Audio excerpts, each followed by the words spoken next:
Hola, ¿cómo están? Bienvenidos a esta nueva serie de videos donde voy a tratar el tema de funciones.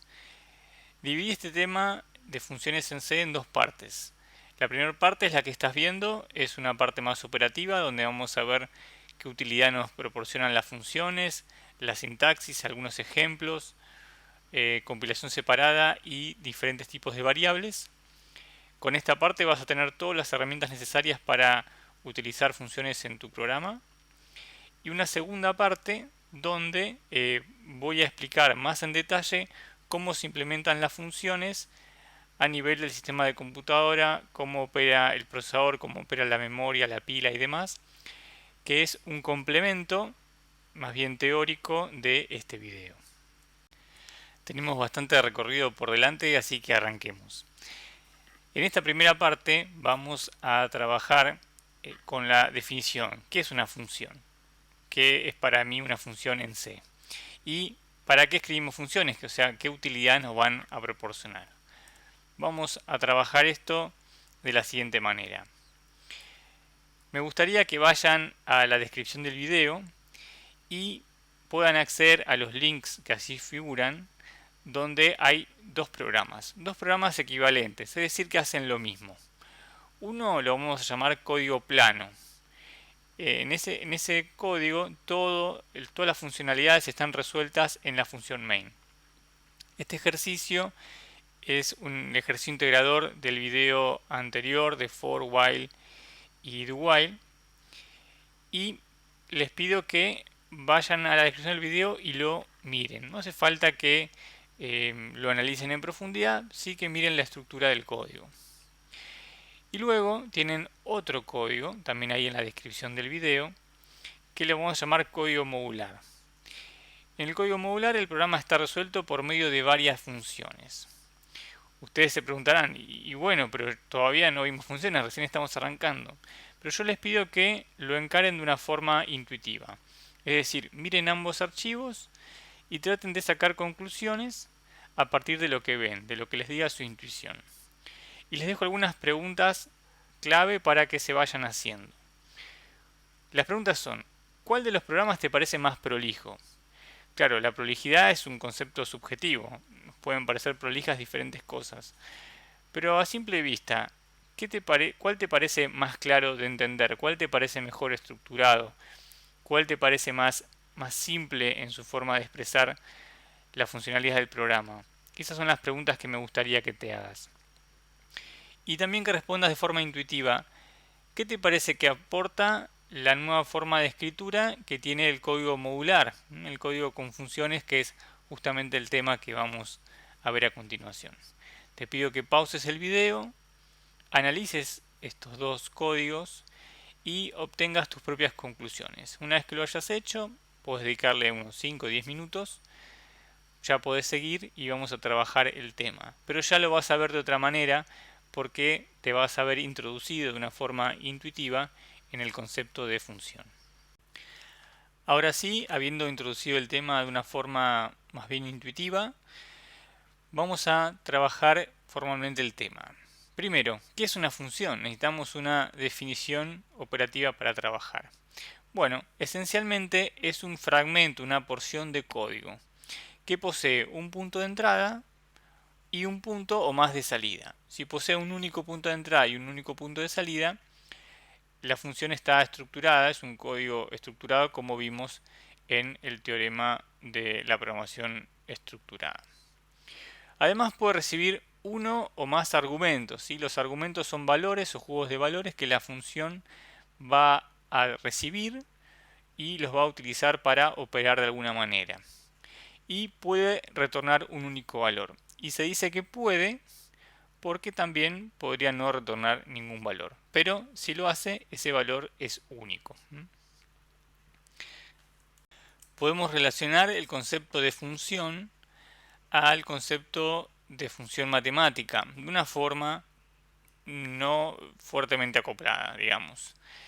Una función matemática, ustedes tienen una función y igual f de x y lo que hacemos es entregarle valores a partir de la variable x y la función va a devolvernos valores de y. Por ejemplo, si tenemos x al cuadrado. Entonces nosotros le damos como argumento, como parámetro, valores de x, y nosotros recibimos a través de la función valores de y que están relacionados con un determinado procedimiento. En este caso el cuadrado. 0, 1, 4, si fuera 3, 9 y así sucesivamente. La función de programación tiene una aplicación más amplia, como veremos. No solo se limita a tomar valores, sino que va a realizar operaciones, porque en definitiva es una porción de código, es una porción de un programa.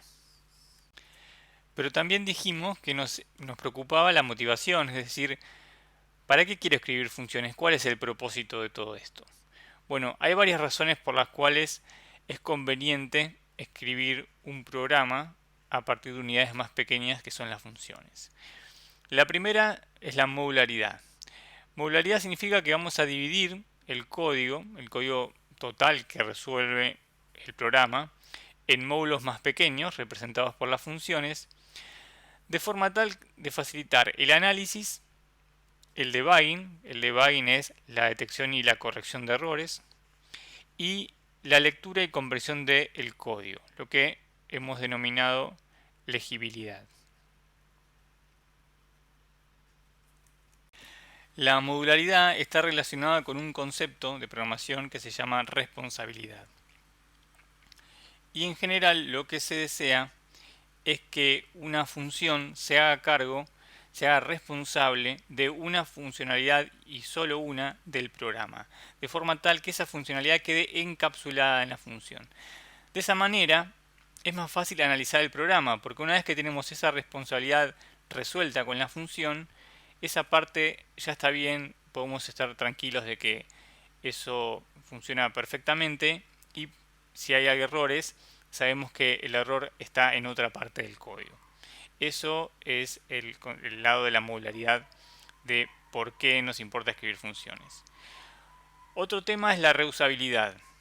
Las funciones, en general, uno no hace funciones sueltas, sino que agrupa juegos, sets de funciones en bibliotecas, en inglés libraries, que se pueden reusar en futuras aplicaciones. ¿Cómo sería?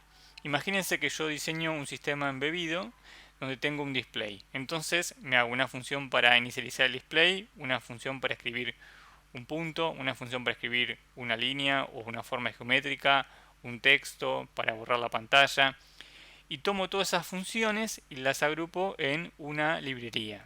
Entonces, si más adelante hago un proyecto con un display, otro proyecto distinto, puedo de alguna forma llevarme esas funciones, ese juego de funciones agrupadas en una biblioteca, y reutilizarlo de una forma sencilla. O sea, ese transporte de las funcionalidades se hace de una forma muy práctica. Y la tercera es eficiencia. La tercera motivación es eficiencia.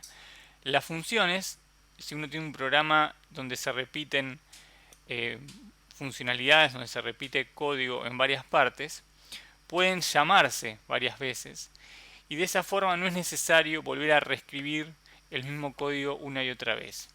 De esta manera se ahorra código, se ahorra memoria de código y se logran tamaños de programa menores.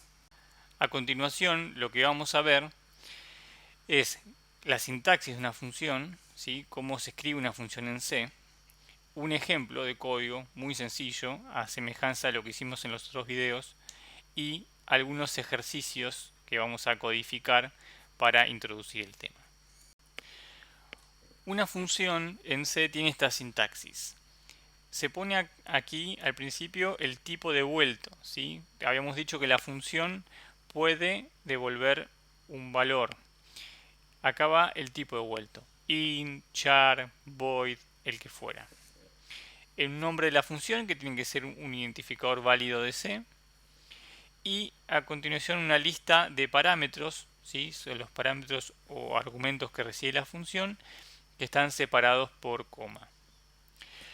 Dentro de la función, el código de la función se encierra en un bloque entre llaves, y allí se colocan las variables locales a la función, es decir, la función vamos a ver que puede tener sus propias variables separadas del resto del programa. El código de la función y el retorno de valor si es que deseamos que haga eso, y si no, no se pone nada y la función termina en la llave de cierre. Para ilustrar mejor la sintaxis, les voy a mostrar un ejemplo muy mínimo, ¿sí? En este ejemplo, construí una función para que realice una suma. Se le pasan dos números enteros y la función devuelve la suma de los dos. Evidentemente en la práctica nadie va a hacer esto, pero es para que empiecen a familiarizarse con la sintaxis, con la escritura de las funciones.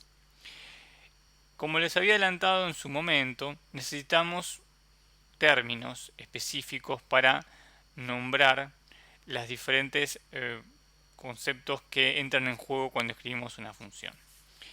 Veamos.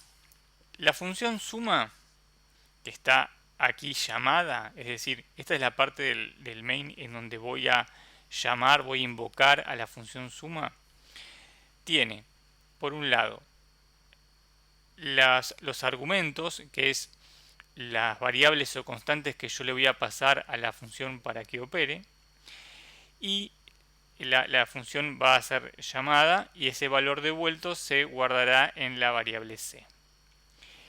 ¿Dónde se reciben los valores de los argumentos?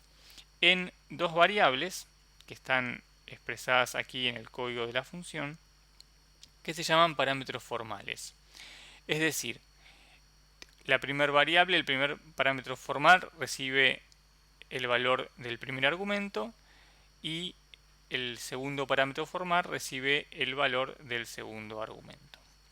Aquí está el código de la función y en esta línea, esta función devuelve un valor entero, está la línea de retorno. Aquí se indica que la función retorna la variable z. Además, se coloca al comienzo del archivo un prototipo. El prototipo sirve para indicarle al compilador que más adelante hay una función denominada suma que recibe dos enteros y devuelve un entero. ¿Esto para qué es? Es para que cuando el compilador empiece a transformar el código fuente en assembler, cuando encuentre la llamada a la función, evidentemente tiene que tener algún aviso de que esta función existe, porque de no haberlo, va a valer esta llamada y va a decir, ah, pero ¿qué es suma? Suma no está en ningún lado, claro, porque suma está después en el archivo. Entonces es necesario preavisarle al compilador indicando con el prototipo que hay más adelante una definición de la función suma, perdón, que tiene esta estructura. La idea sería entonces ver cómo funcionaría este programa cuando se ejecuta con el agregado de esta función suma. El programa, como siempre, va a empezar en el main. Se van a declarar estas tres variables: a que vale 5, b que vale 3 y c que no se inicializa con ningún valor. Las tres son enteras. A continuación se llama la función suma. La función suma se le pasan como parámetros las variables a y b. En C, los parámetros se pasan por valor, es decir, que en este punto el valor de a, 5, va a pasar al parámetro formal x. Acuérdense que es primero con primero, segundo con segundo, y el valor de i, 3, va a pasar al parámetro formal i. Y la ejecución que estaba en este punto va a pasar a este punto acá, a in z. Dentro de la función se declara una variable z entera, se realiza la suma de z, x más y, o sea que z va a valer 8, y finalmente se retorna el valor de z. El valor de z, que es 8, va a pasar a la variable c, que es la variable a la cual se le asigna el resultado de suma. Y cuando se imprima, se va a imprimir c es igual a 8 igual a 5 más 3. Para que quede más claro cómo funciona esto de la función, me armé en el Code Blocks el código que está en la presentación. Tengo el main con la llamada a la función suma y acá el código de la función suma con su prototipo. Lo vamos a correr con una herramienta que viene integrada en el CodeBlocks, que es el debugger. El debugger me sirve para ir ejecutando paso a paso el programa y ver cómo opera. Es muy útil para encontrar errores. Voy a ejecutar. Van a ver que aquí a la izquierda hay una pequeña flecha amarilla que indica que se estaría ejecutando esta línea. Ven, aquí están los valores de las variables A, B y C. Tienen valores extraños porque todavía no se inicializaron. Voy a ir corriendo paso a paso. Corro la siguiente línea, ven que avanza el programa hasta acá, o sea, ahora va a llamar a la función suma. A vale 5, B vale 3 y C, que no fue inicializada, vale 0. Podría tener otro valor. Al seguir ejecutando, lo que va a pasar es que va a saltar a la función suma. Entonces, fíjense, al hacer esto, salto a ejecutar acá y cambian las variables porque se me muestran las variables de la función suma. X toma el valor de 5 porque X recibe el valor de la variable A, que valía 5. Y vale 3 porque Y recibe el valor de la variable B, que vale 3. Y Z todavía no se actualizó. Ahora cuando ejecute esta línea debería tener el valor de 5 más 3, 8.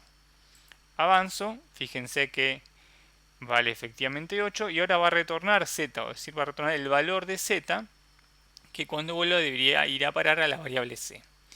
Así que sigo ejecutando, fíjense que termina de ejecutarse la función y sigue por el main en la línea siguiente a la llamada de la función suma.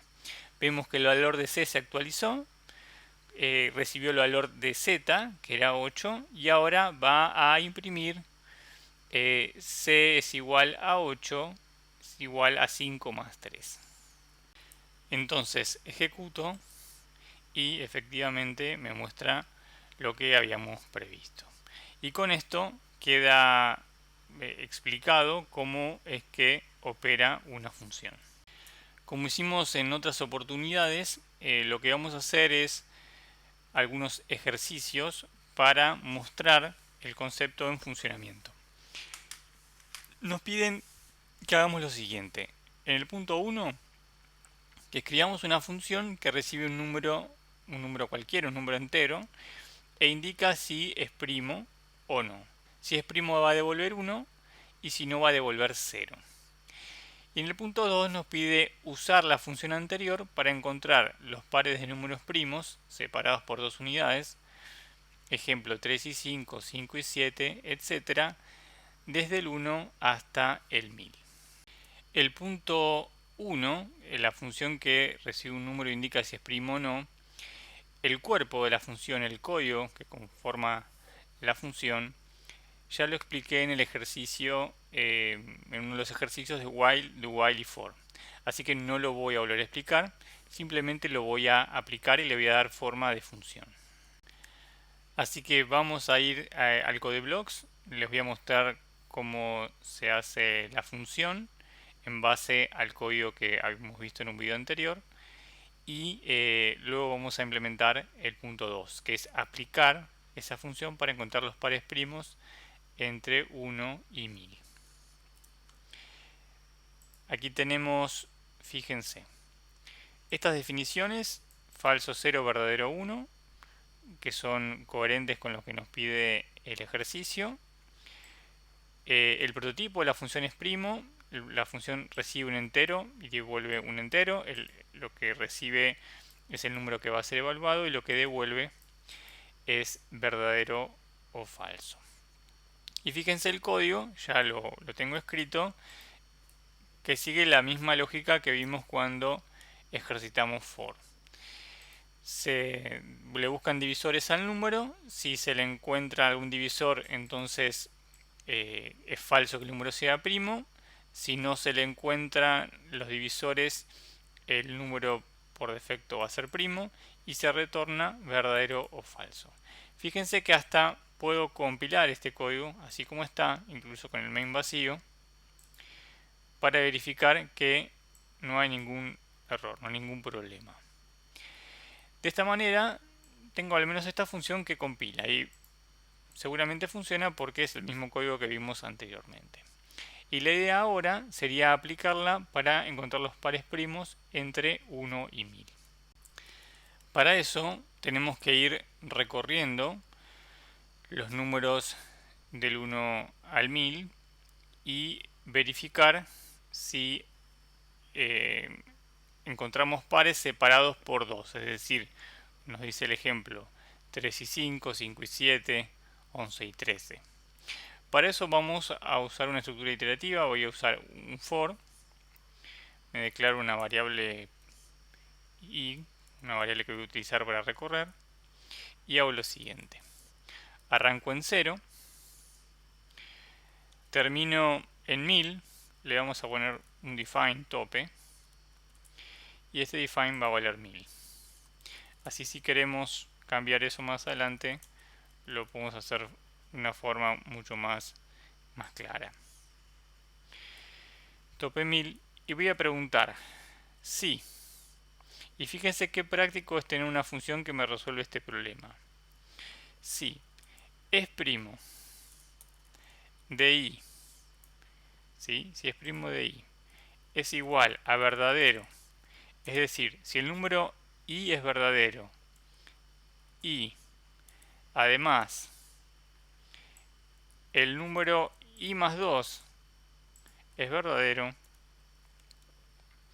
entonces estamos en presencia de un par primo, porque i e i más 2 están separados 2. Al unirlo con el operador lógico AND, aseguramos que ambas definiciones son verdaderas y simplemente imprimimos, por ejemplo, se detectó un par primo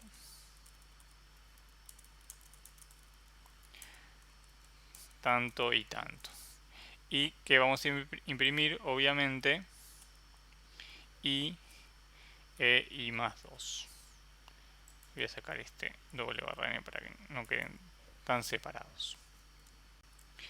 Si esto es correcto, entonces simplemente este for va a ir recorriendo los números, acá me equivoqué, tengo que arrancar en 1, entre 1 y 1000 y verificando la existencia de estos pares. Cuando los encuentre los va a ir imprimiendo y eso es efectivamente lo que queremos que ocurra. Compilamos, no hay errores ni warnings, entonces vamos a correr. Y vemos que nos imprime los pares 1 y 3, 3 y 5, 5 y 7 que hay entre 1 y 1000. Pueden apreciar que uno de los efectos de utilizar funciones es que el código principal tiende a achicarse por efecto de la modularización. La responsabilidad de determinar si un número es primo queda totalmente absorbida por la función esprimo y en el programa principal simplemente me limito a iterar entre los valores de 1 a 1000 y emplear la función para verificar.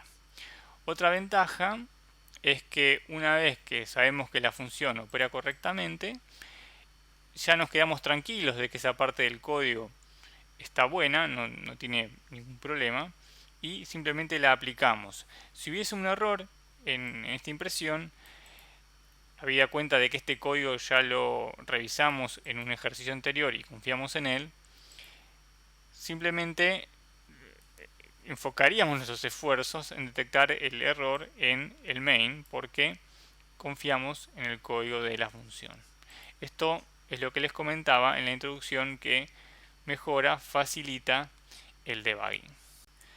Con esto damos por terminado el ejercicio y vamos a ver una forma de crear nuestras propias bibliotecas de funciones. Cuando un proyecto de C empieza a escalar en tamaño y en complejidad, vamos a tener una gran cantidad de funciones que normalmente agrupamos en bibliotecas, que son colecciones de funciones. Dado que todas esas funciones se compilan para generar el ejecutable, lo que ocurre es que no es eficiente, por ejemplo, tener todas las funciones en un mismo archivo. Porque si cambiamos un punto y coma, va a ser necesario recompilar todo el código fuente. Es por eso que surge el concepto de compilación separada que vamos a ver a continuación.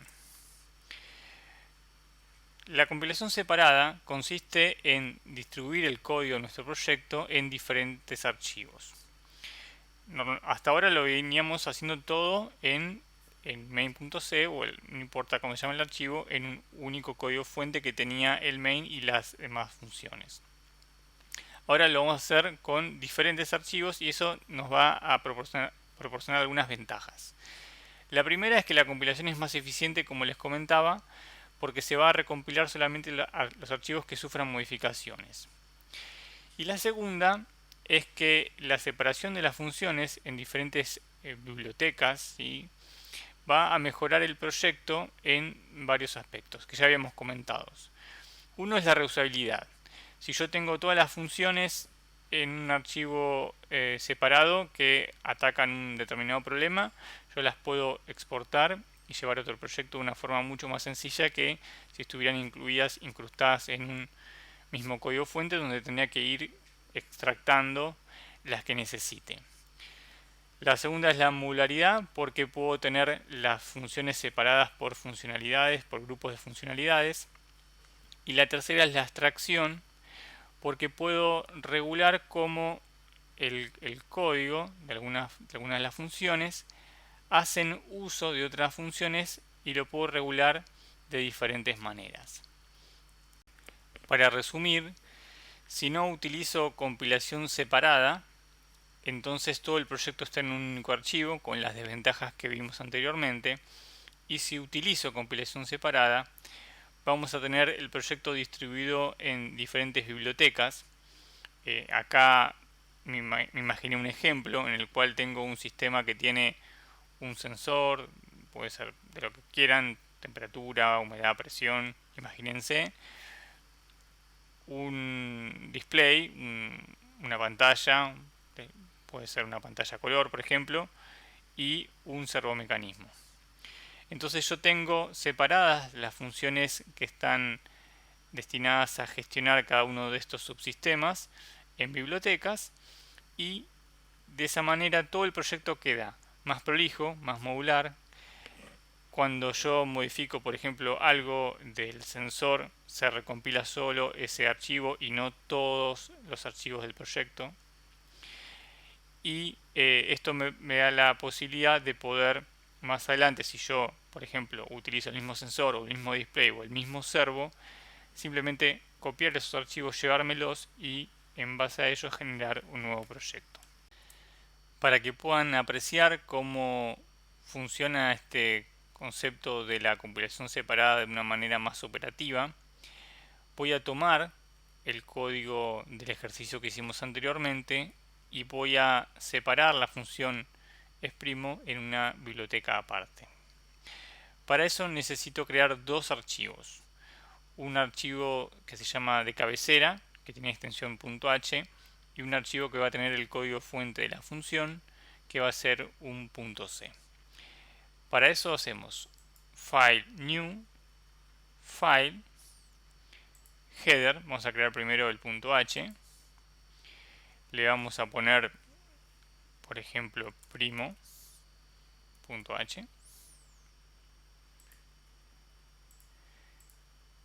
nos pide el path ahí,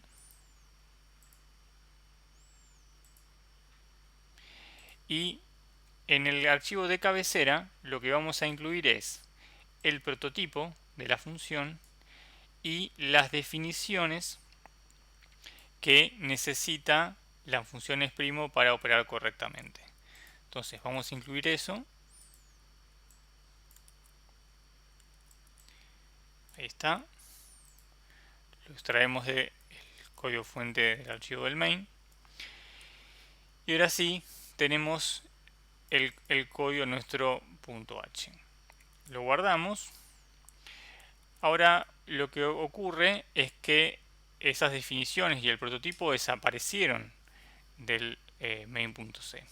Para incluirlos, ya que están separados en el archivo primo.h, va a ser necesario pedirle al preprocesador, más adelante vamos a ver en detalle qué significan concretamente estas operaciones.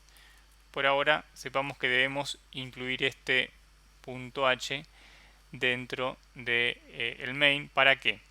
Para que estas líneas que están aquí, cuando el preprocesador vea este include, las reemplace esta inclusión con estas líneas y el resultado sea equivalente a lo que teníamos al principio. Y el código de la función lo vamos a poner en un archivo fuente aparte. Hacemos file new file, c source, c, elegimos el path, vamos a poner primo.c. Es importante seleccionar estas opciones y allí vamos a colocar el código fuente de la función. Fíjense que este código fuente requiere de estas definiciones, verdadero, falso, por lo cual va a ser necesario también aquí incluir primo.h, que es el archivo donde están estas etiquetas. De esta manera nos queda un main con solo el código de la función principal y todo lo que estaba relacionado con la función primo queda separado en esta biblioteca formada por el archivo de cabecera y el archivo de código fuente primo.c. Si ahora compilamos, vamos a ver que funciona correctamente, no hay errores ni warnings, y si corremos el programa vamos a obtener el mismo resultado que pudimos apreciar antes. En conclusión, lo que podemos llegar a ver es que no hay un cambio en la funcionalidad del programa. El programa opera igual que cuando teníamos todo el código fuente en un mismo archivo .c. El cambio se da en la estructura del proyecto, porque ahora tengo la función de primo separada en una librería formada por un archivo de cabecera y un archivo de código fuente, y de esta manera podemos apreciar cómo opera concretamente cuando vamos al entorno de desarrollo el concepto de compilación separada. Antes de pasar al siguiente tema, me gustaría dejarte algunos ejercicios para que practiques. La idea sería que pauses el video y puedas encarar los ejercicios que acá se muestran. El primero es escribir una función que reciba dos caracteres e indique si son iguales o no, independientemente si están en mayúsculas o minúsculas. Es decir, se pasan como argumentos dos char. Si son iguales, la función devuelve 1 y si son distintos, devuelve 0. Independientemente de que las letras puedan estar en mayúsculas o minúsculas o mezcladas, ¿sí? Y el segundo ejercicio me dan un número, la función recibe un número entero y devuelve su factorial, ¿sí? Factorial es la operación que en matemática se simboliza con el signo de admiración y que seguramente deben conocer. La idea sería que puedan implementar ambas funciones, aplicar el concepto de compilación separada, es decir, hacerlas en archivos aparte, y comprobar el correcto funcionamiento de ambas a través de un programa sencillo, de un main, donde, por ejemplo, se ingresen, en el caso del primer ejercicio, dos char por teclado, se evalúen a través de la función y se imprime una leyenda, y en el caso del segundo, tomando el número por teclado y imprimiendo el factorial. Así que te encargo estos ejercicios, practica, pone en funcionamiento todo lo que vimos anteriormente en el video y cuando termines, ahí te recomiendo que pases a la última parte del video. En esta última parte vamos a ver los diferentes tipos de variables que existen en C de acuerdo a dónde son declaradas. Vamos a ver que esto tiene implicancias en cuanto al funcionamiento de nuestros programas y además sirve como introducción al segundo video de la serie que muestra en detalle cómo se implementan las funciones a nivel del sistema de computadora.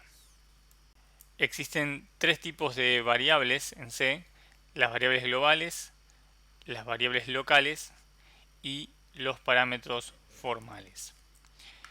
Si nosotros vamos a un ejemplo de un código, podemos identificar los tres tipos de variables de acuerdo al lugar en donde han sido declaradas. Las variables locales ya las conocemos, son aquellas que se declaran al comienzo del bloque de código de una función. Hasta ahora, antes de ver funciones, solo conocíamos las variables locales del main. Y ahora que conocemos esta nueva capacidad de diseñar funciones, las variables que se declaren al comienzo del bloque de código de esas funciones serán las variables locales de esa función.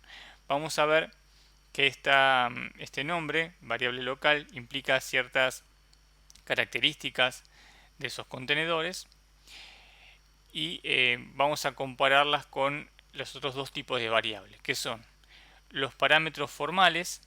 Los parámetros formales son aquellas variables que se utilizan para recibir los valores de los argumentos de la función. Y otro tipo de variable además, que son las variables globales, que no habíamos visto hasta ahora, que se declaran fuera del bloque de código de cualquier función. En esta tabla se resumen para cada tipo de variable sus características.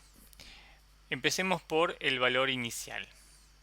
Las variables globales tienen un valor inicial 0, salvo que yo las inicialice con un valor determinado. En cambio, las variables locales, sabemos que si están inicializadas tienen el valor inicial que yo le fijo. Si no están inicializadas, como el caso de esta variable c, por ejemplo, tienen un valor aleatorio, más bien un valor que a veces le decimos basura, porque es el valor que tenía esa parte de la memoria cuando el compilador reservó ese espacio para usarlo como variable. Por eso siempre es peligroso en C usar variables no inicializadas. En cambio, los parámetros formales tienen como valor inicial el valor del argumento que se les transfiere. En el caso del ejemplo que habíamos visto de la función suma, el valor inicial de x va a ser 5 porque se le pasa el valor de a, y el valor inicial de y va a ser 3 porque se le pasa el valor de b. Otra de las características que las distinguen es el tiempo de vida de estas variables. Las variables globales duran todo el proceso, es decir, las variables que no están declaradas en ningún bloque particular van a existir durante todo el programa. En cambio, las variables locales y los parámetros formales solamente van a vivir, van a existir mientras estén en vigencia las funciones donde están contenidas. Por ejemplo, si yo estoy en el main, digamos que estoy en este punto de ejecución, entonces las variables de suma, los parámetros formales x, y la variable local z, todavía no existen porque no se llamó a la función suma. Cuando yo llame a la función suma y mi lugar de ejecución se encuentre, por ejemplo, aquí, se van a crear dinámicamente el espacio, se va a reservar dinámicamente un espacio para las variables x y z solo mientras dure la función suma. Cuando termine de retornar el valor de z y salga por esta llave de acá y vuelva al main, acá al printf, estas tres variables van a dejar de existir. Es decir, que tanto los parámetros formales como las variables locales de las funciones se crean y se destruyen dinámicamente y van a tener existencia solo en aquel intervalo de tiempo que duren las funciones donde fueron declaradas. Esto es lo que nos indica la tabla en este aspecto del tiempo de vida. nos queda este criterio de visibilidad. En inglés esto se denomina el scope, o también se le puede traducir como el alcance de las variables. Las variables globales son visibles desde todas las funciones, salvo un caso particular que vamos a ver a lo último. Eso significa que esta variable var, por ejemplo, yo la puedo leer y escribir desde todas las funciones del programa. Por ejemplo, desde el main y desde la función suma en este caso. Mientras que las variables locales y los parámetros formales solo son visibles dentro del bloque de la función en donde fueron declaradas.